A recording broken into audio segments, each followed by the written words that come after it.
Level 1. Homeless. You're 19. You've got $4 to your name. Your phone's at 12% and nobody in it would pick up. This is Dayton, Ohio. You sleep behind the Walgreens on Wayne Avenue. You charge that dying phone at the public library.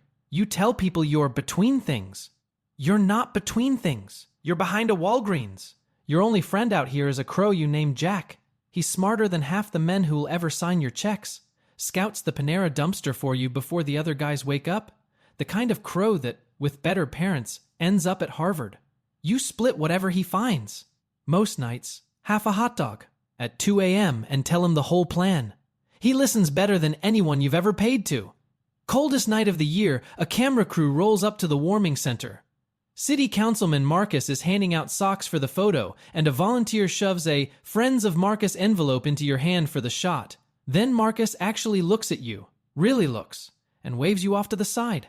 Move him out of frame, he says. I want this hopeful, not depressing. So you stand off camera holding his empty envelope while he smiles for the lens about helping people like you. You keep that envelope. It's the only paper in your pocket. Here's the part Marcus will never see coming.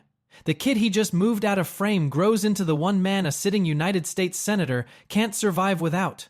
The man Marcus will come begging for a check just to keep his seat. Level 2. Low skill worker. The first job application you ever fill out, you fill out on the back of Marcus's envelope. It's the only paper you've got. You print your name slow, like it matters, and hand it across the counter at the Major on Brown Street. A place that hires anybody who can pass a drug test and lift 40 pounds. $13.50 an hour. You do the math standing right there. After the bunk at the men's shelter and the bus pass, you clear almost nothing. But almost nothing is the first number you've ever owned that wasn't $4. You take it like a promotion. Jack still finds you out here. Waits on the Major loading dock at close for his cut of your lunch. Here's what nobody tells you about the bottom. You work the closing shift. Close at midnight, open at 6. And the app calls it flexibility. Your manager can't approve overtime, but he needs you personally as a favor to stay 2 more hours. A customer looks straight through you like you're a forklift. And you guard your one good pair of work boots like a Rolex because in here, they are. So you decide to outwork the building. You memorize every station. You cover for the guy who's always hungover. You never call out, not even the morning your tooth is screaming and the dentist costs a week of pay. Somebody upstairs has to be watching, keeping score. Someone is watching. You get Employee of the Month. It's a certificate. Plus a $25 gift card to a Texas roadhouse you can't afford to eat at even with the gift card.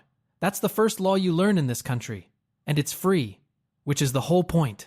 They pay you in words long before they pay you in money. A title. A shout-out at stand-up. We see you. Words cost them nothing, and they know you'll work another month on a sentence. Then one slow Tuesday, the whole self-checkout bank goes down. Frozen, a manager panicking, a line to the door. You've watched the tech guy fix it twice. You pop the panel, reset the cable, reboot the controller, and the lanes come back like nothing happened. There's a contractor in line who watched the whole thing. You got hands, he says. We're always short guys who actually show up. Call me. He sets a card on your register. You put the card in your pocket, right next to the envelope. One moved you out of the frame. This one's trying to pull you into it. You don't get it yet, but everyone above you runs on paper somebody hands somebody. The men at the very top don't carry it. They print it and decide whose hand it lands in. One day that's you. Tonight you just want off the floor. For now you only know $13.50 an hour has a ceiling, and you can feel it with your head. So you call the number. Income, $1,900 a month. Net worth, about $300 in a credit union account you opened just to feel real.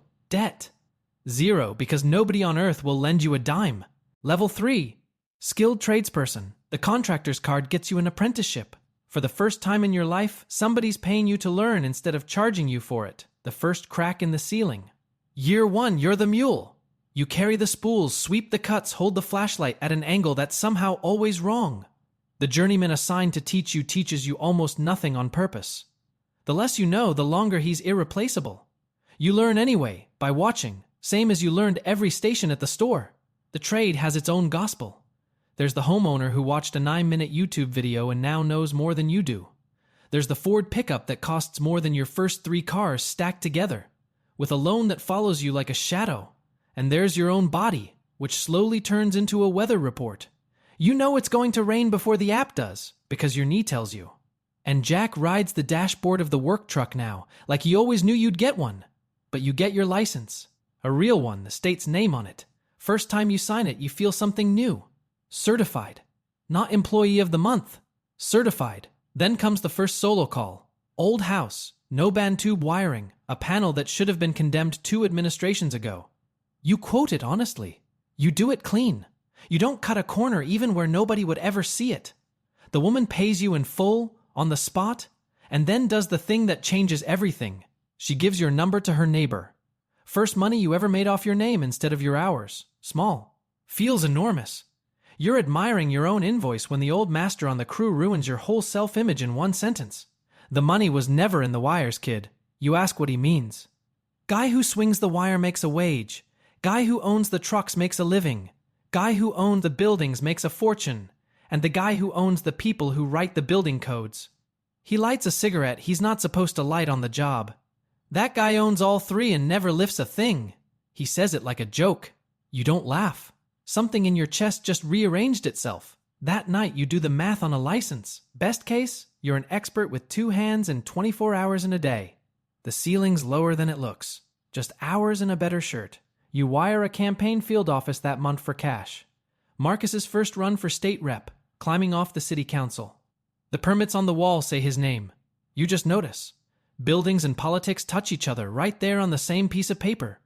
So you enroll in night classes. You're going to the office side, after the credential that uncaps the hours. Income, $68,000 a year. Net worth, about 15 grand.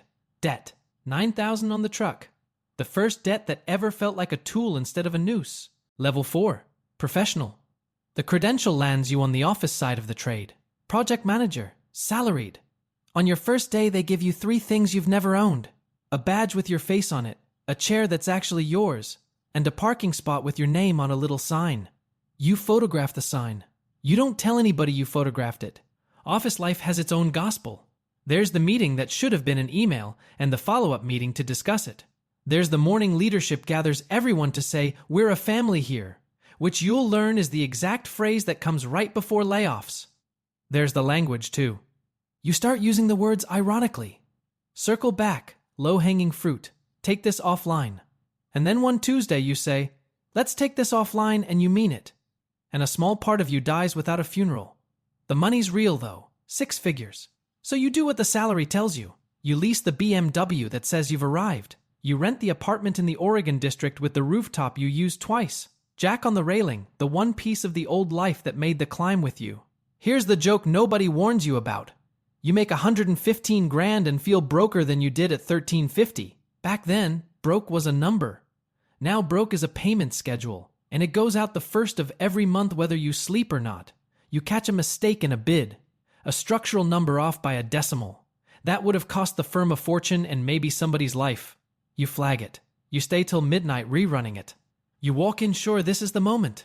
Your manager gives you a thumbs up emoji in Slack. Then he walks your catch upstairs and presents it like he found it. You sit at your name desk, in your name spot, and understand the second law of this country. At the bottom, they pay you in words.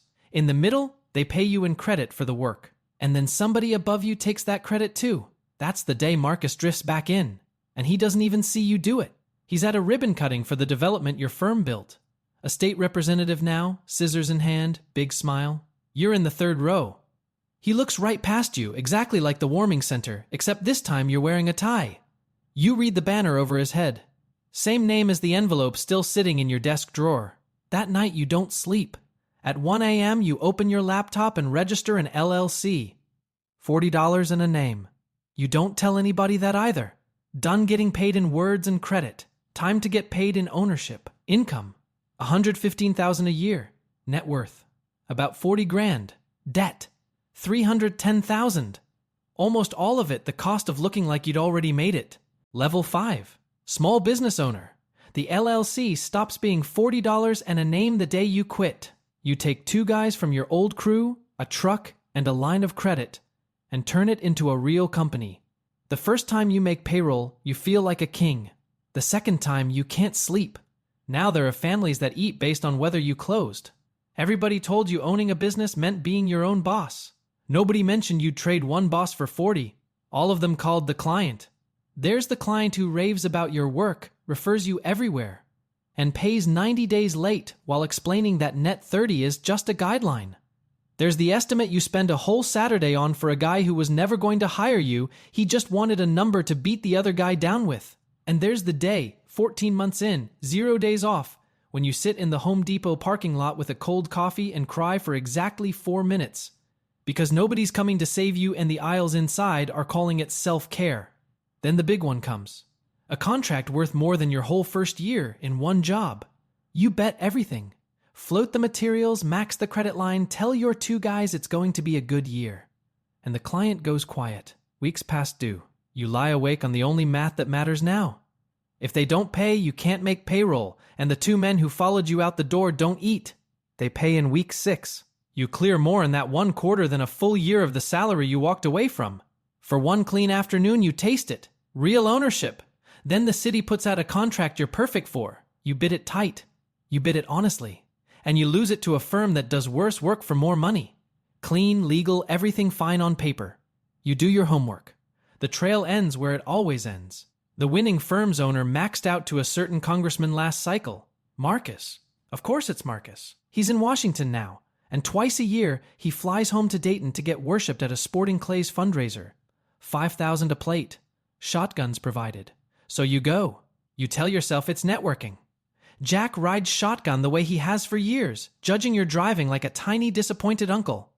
While you work the room, he works the fence line at the edge of the lot. And Marcus, half a scotch in, showing off for a half circle of donors. Pulls a shotgun off the rack, swings it at the one crow on the fence line, and fires. For the laugh, just to do it. It's Jack. The donors crack up. Marcus blows across the barrel like an old western and says, "Relax." Looked like he was on his way to Harvard. They laugh harder. Not one of them knows that's the best friend you've got in this world. And you don't say a word. You learned a long time ago at $13.50 an hour exactly what saying a word costs a man with no money. You drive home with an empty headrest and a third law burning a hole in you. Up here you finally see what they never put on a sign. The rules themselves are for sale, and you've spent your whole life competing on the one thing. Better work. The people who write the rules don't care about. You do something small and petty that night. You write a check, a donation to the man running against him. Not enough to matter. But Marcus's envelope you slide back into the drawer. You've decided you'll put it in his hands yourself someday. A flag planted in the ground for Jack, but the business still owns you. The only way out is money that doesn't need your hands at all. So you start moving every dollar you clear into something that grows while you sleep. Revenue, $1.2 million. Net worth, about $400,000. Debt, $250,000 in credit and equipment. And for the first time, the bank calls to ask if you want more. Level 6, investor. You sell the company. A bigger firm wants your contracts and your crews and writes you a check it takes you 20 seconds to actually believe.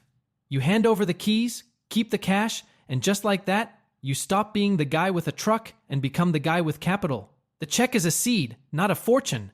Low 7 figures. What makes it real money is the decade after. Every dollar put to work, leverage and zoning doing what 2 hands never could. The difference is everything. The truck needed you at 6 a.m. The capital works the night shift on its own. Passive income is a phrase invented by people staring at a screen pretending to be calm. You refresh the portfolio every 9 minutes and tell people it's a marathon, not a sprint. Through a jaw clenched tight enough to crack a molar. Your brother-in-law suddenly has an app idea and needs just a number with a lot of zeros. You've become a bank with a face. But the real shock isn't the people. It's the tax code. You sit with an accountant who's far too relaxed and he explains, gently, that the rules just switched teams. The money you make now, capital gains, carried interest, gets taxed lighter than the wages your old crew breaks their backs for. You can borrow against what you own and never sell, never trigger a dime. The system that squeezed you at $13.50 an hour now tucks you in at night. The first month you make more asleep than your 2 old guys make in a year. It scares you a little. By the 3rd month, it doesn't. That's the coldest thing in this whole climb, and it happens without a sound. Then a founder you backed lights your money on fire, burns the whole position, sends a long apologetic email full of words like headwinds. A few years ago, a missed invoice put you in a parking lot. Now?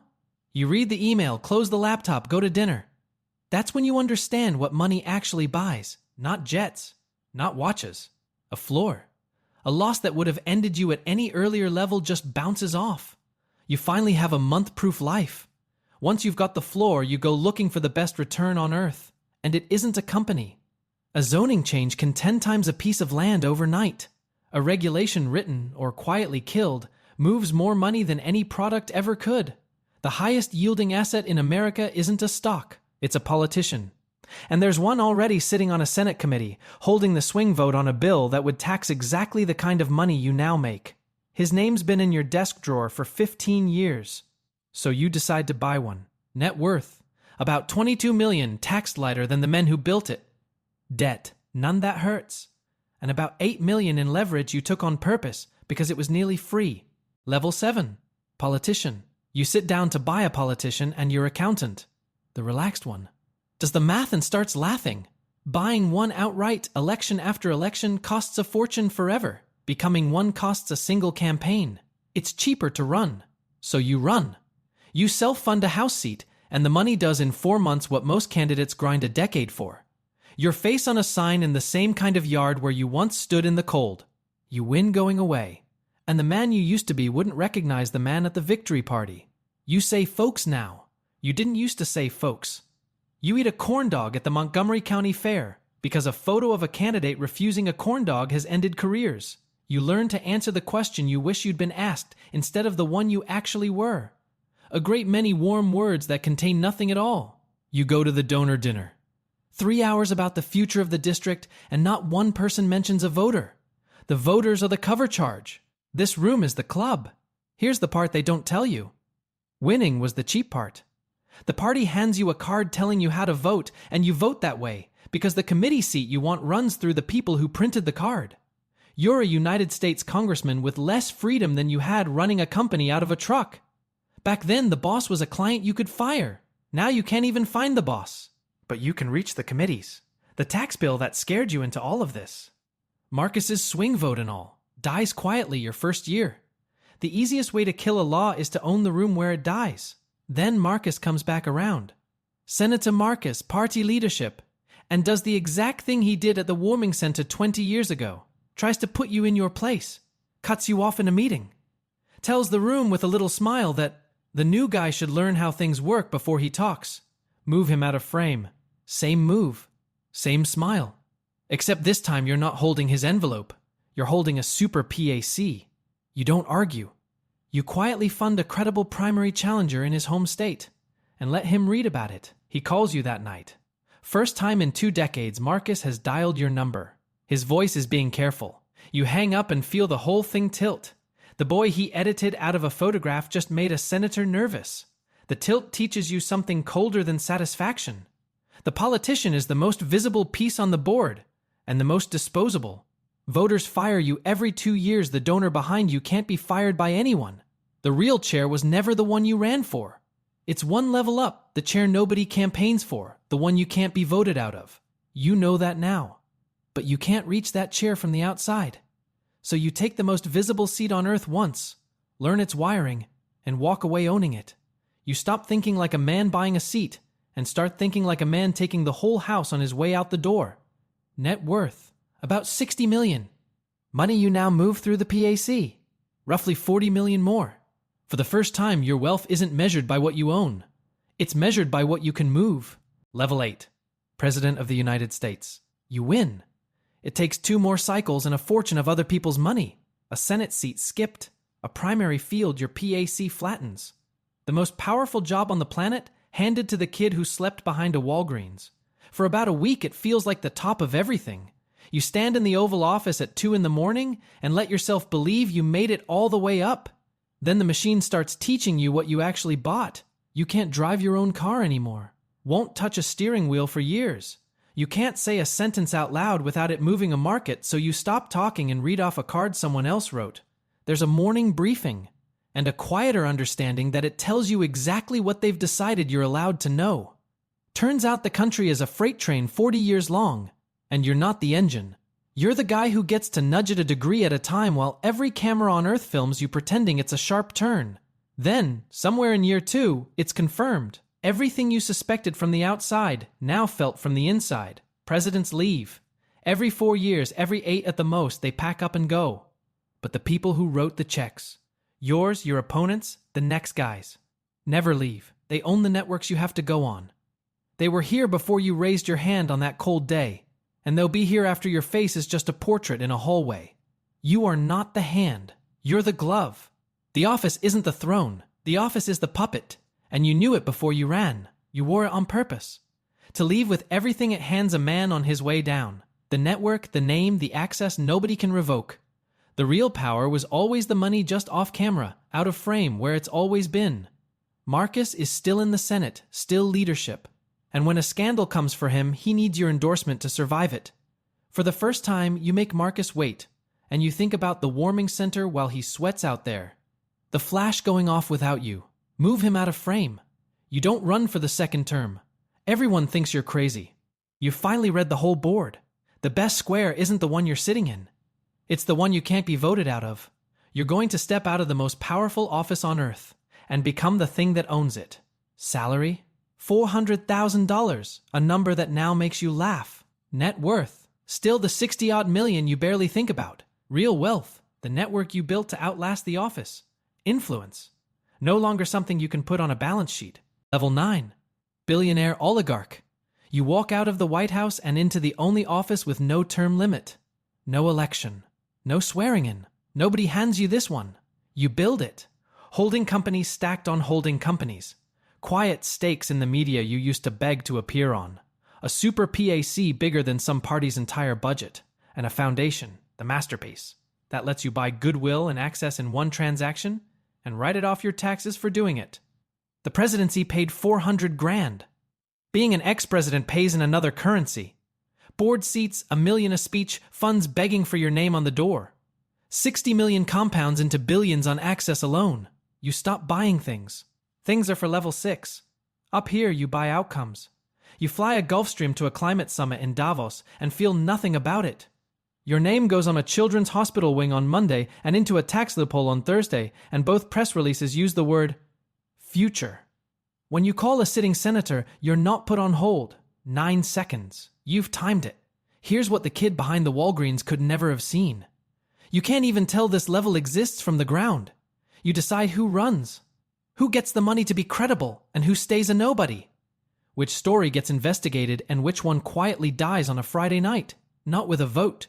With a super PAC here, a dark money group there, a media stake, and a room full of lawyers whose whole job is writing the bills the senators you fund will pretend to have read. You finally became the hand, and it's never enough. There's always another one of you in another tower with another foundation, and the game between you never ends. Then Marcus comes to see you. Old now, 40 years in office, and he needs one last thing to survive one last race.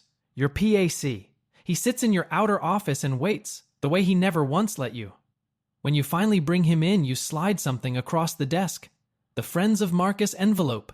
The very one he pressed into your hand on the coldest night of your life.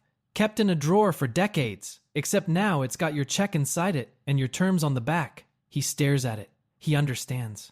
You don't remember me, you tell him. A cold night, a camera. This exact envelope. You had them move me out of frame. You watch the color drain as he places the face. You don't remember the crow you shot for a laugh either. I never forgot. Don't look so depressed, you add. I want this hopeful. And your people walk him out of the frame. Same words. 40 years later. The cruelty came all the way back around, wearing your face now. That night, the coldest of the year, a camera crew sets up at a warming center across town. Your foundation's name is on the banner. A volunteer hands out socks.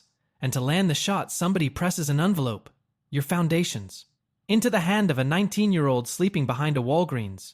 There's a crow on the dumpster behind him, waiting on half a sandwich. You're not there. You don't have to be. That's the point of becoming the hand. It never has to show up. But somewhere in that warming center, a broke kid is holding your envelope, getting moved out of a frame, telling that crow he's going to outturn every clean shirt in the room. He's coming for you. That kid is worth $4 tonight. You're worth $3.5 billion with political money you can't count. Same cold, same envelope, same crow, same hole none of it ever filled. And you wouldn't change a single rung of it. If this one stayed with you, like and drop a comment with where you're watching from. Subscribe for more.